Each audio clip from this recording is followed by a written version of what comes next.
Hello everyone and welcome to my channel. My name is Ashemarie and I like to draw stuff and share it here online. This week I have something a little bit different again. It is an illustration completely done on cardboard pieces. This is something I started doing when I was in college and when I had a retail shipment job. So I handled all the cardboard boxes and I would pick out, the most pristine of pieces and bring them home with the intent to draw on them. Now, we got a lot of cardboard boxes and I lugged a lot of pieces of cardboard home. So now, 4 years, 5 years later, I still have plenty of pieces of cardboard. So I think I am going to start doing maybe not a weekly video that it's cardboard, but at least one video out of the month will be a piece made with cardboard as the base material. Now I might use my markers like I'm doing in this one. I use my Prismacolors because Copics are far too expensive to let all of the ink absorb into cardboard, which is very, very absorbent, and if you are planning on doing this as well, it will kind of soak up some of your markers, so be wary. In the future, hopefully, I will do a few more. Well, not hopefully. I don't know why I said hopefully. In the future, I will be doing more of these cardboard pieces with different types of media. And if you can think of any that you'd like to see, go ahead and let me know down in the comments below.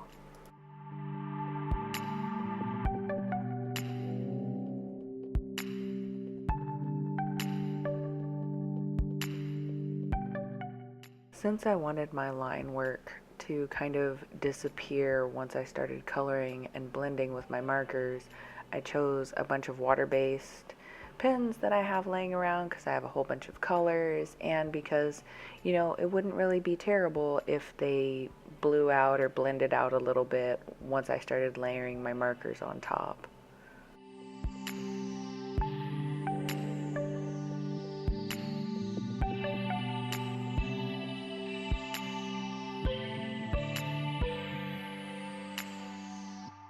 Since this video ended up a little bit longer because of the blended out space background, I thought I would take this as an opportunity to kind of introduce myself a little bit more to you guys, since I haven't had a formal introduction video on my channel yet, because not enough people are watching really for me to feel like an introduction video is really valid. Unless you guys would like to see one anytime, that's probably something that's not going to happen anytime soon. So here you go. Here's a little bit about Ashley 101. First of all, my name is just Ashley, not Ashemarie. That's just kind of what I go by here online, and that's just kind of developed from some of my online gaming names because I used to be a super WoW nerd. Anyways, I've been involved in some sort of art class since middle school, pursued it all the way through high school. It's always something that I wanted to do for my career, even when I was, really discouraged in high school, because when I was in high school, though it wasn't that long ago, you can be an artist and make a living. Like, you might be able to work as a cartoonist, maybe if you made it big, worked for Disney, but that was the only kind of feasible option of an art career in at least my high school time. So I always knew it would probably be a hobby for me, but that did not mean that I was going to pursue it any less. I graduated high school in 2008 and started attending the Art Institute of Houston in 2008. I graduated from high school, and then about a month later I started at the Art Institute, so I didn't get much of a break. It took me 6 years to finish my Bachelor of Fine Arts degree because I took 1 year off to work And then about 6 months before I was supposed to graduate, I was assaulted at a bus stop waiting to go to work in the morning, and ended up in the hospital for a few days for a head injury because the guy had come up behind me and like to knock me out and take my purse and stuff. So I was in the hospital for a few days. I ended up undergoing a surgery on my skull for them to put in like a titanium mesh plate because he had like broken part of my skull. And then I had to stay there and do some cognitive research, not research, cognitive exercises to make sure my speech and memory weren't going to be impaired by the impact. And I've mostly recovered, but as you can tell by my voiceover, I still stutter with my words a bit. Haha, a bit, a lot. We'll be real here. This is a this is a it's a safe place, a real place. But that all happened like the very beginning of classes, so that knocked me out a whole extra quarter, which is about 3 months. After that, I managed to get a job at a little print shop, which I was really, really grateful for. And about a year later, I managed to find a corporate office job, which I then pursued.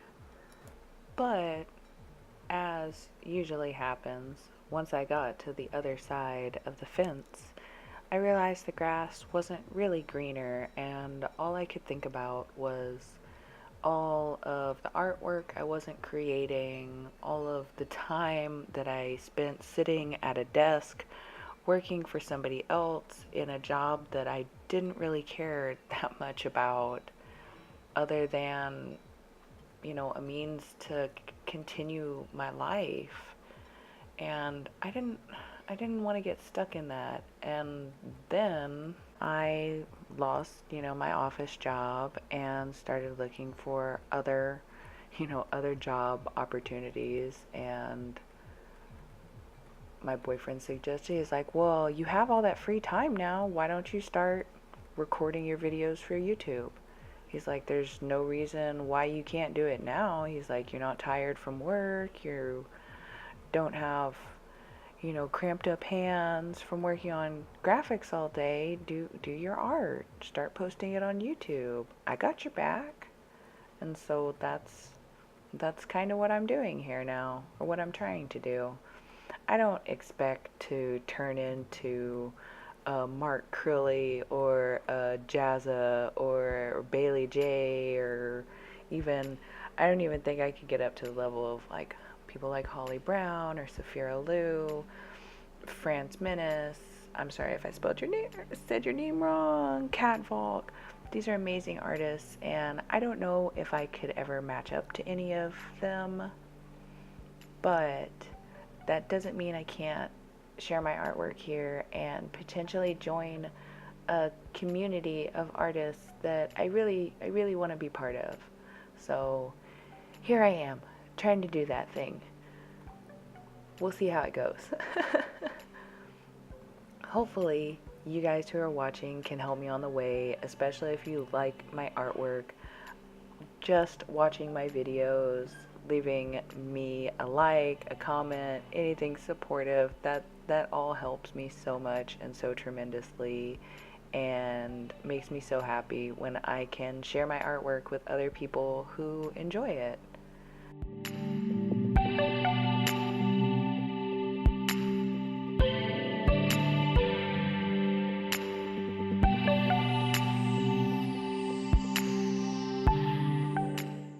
I would like to throw out a tiny, just in case, apology right here for anybody who has problems with the nudity in this piece. Honestly, I started working on this piece and recording it for this week's video and didn't even think about the fact that I, had drawn a fully nude woman.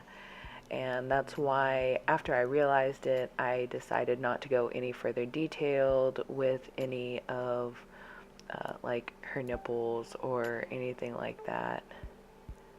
Typically, I usually don't care, but I'm trying to be mindful with as testy as I know YouTube's algorithms are, even though, you know, obviously I don't make any money off of YouTube as of now, or probably ever. It's just a pipe dream forever. Anyways, you see I'm going in here slowly with my Winsor Newton inks to get, you know, that beautiful white color in her hair, and I just had this idea that she would be like shaking the stars out of her hair, and that's how the stars go out each night, kind of. It's just kind of an idea I had, and I just ran with it, and honestly I don't know if I executed it very well in the end, but I definitely had fun, and if nothing else, it is a concept that I could definitely approach later on with more skill and probably better technique. I'm sorry if me painting the hair is going by faster than some of you guys would like, but I had so much footage. It took me so long to, you know, get the white ink on in as opaque a consistency as I wanted. Like, I wanted it to look white, not tannish brown like some of the areas in the hair ended up being anyways. I ended up just consoling myself with the fact that those were darker areas, quote unquote, in the stars and shadows in it, and just added a whole bunch of dots to kind of counteract it a little bit, kind of. I think it would have worked better if I had a slightly more opaque white ink, or I have a few white gel pens that I used, but my best one died a couple of days ago, and I'm using second best, so beggars can't be choosers, but I still think it turned out really cute, and I even got a chance to use my Spectrum Noir. I think they're like brush sparkle pens or something like that. I will have, as always, all of my supplies that I used in the description down below, but these brush pens, they're amazing. They're almost like water pens, except for, you know, you don't dip them into water, but you kind of push the black barrel and it oozes out this glittery substance. But the one I'm using currently, like, there is no color to it. It just dumps out like an iridescent kind of glitter, which I absolutely love. And you can see when I tilt it, and I will tilt it even more at the end to show you all the glitter beauty. All the glitter beauty. As you can see, I also have a couple there on the left that are kind of like a blue and a purple color, and these are just really light, like pastel tints, and they just have just a little bit of a tint to it, and you can see this little bit of a shine there. I was not having it. That was not enough glitter, not enough shine. So you can see that these other two add a little bit of pigment, but not too much. You can't see it too well because I've already saturated the background so much, but I wanted more glitter, I wanted more color, I just wanted more. I really probably will approach this drawing again, possibly not on cardboard, but possibly a large drawing. Maybe. Look out for it in the future, you guys. Thank you, as always, for watching and for tuning in to see what I have. Sorry the video was a little late this week. I just got my mic messed up. Anyways, hope you guys enjoyed. I hope you guys tune in next week to see what we have to draw. I love you guys so much. Don't forget to leave a like, comment, subscribe, and I'll see you guys next week. Bye.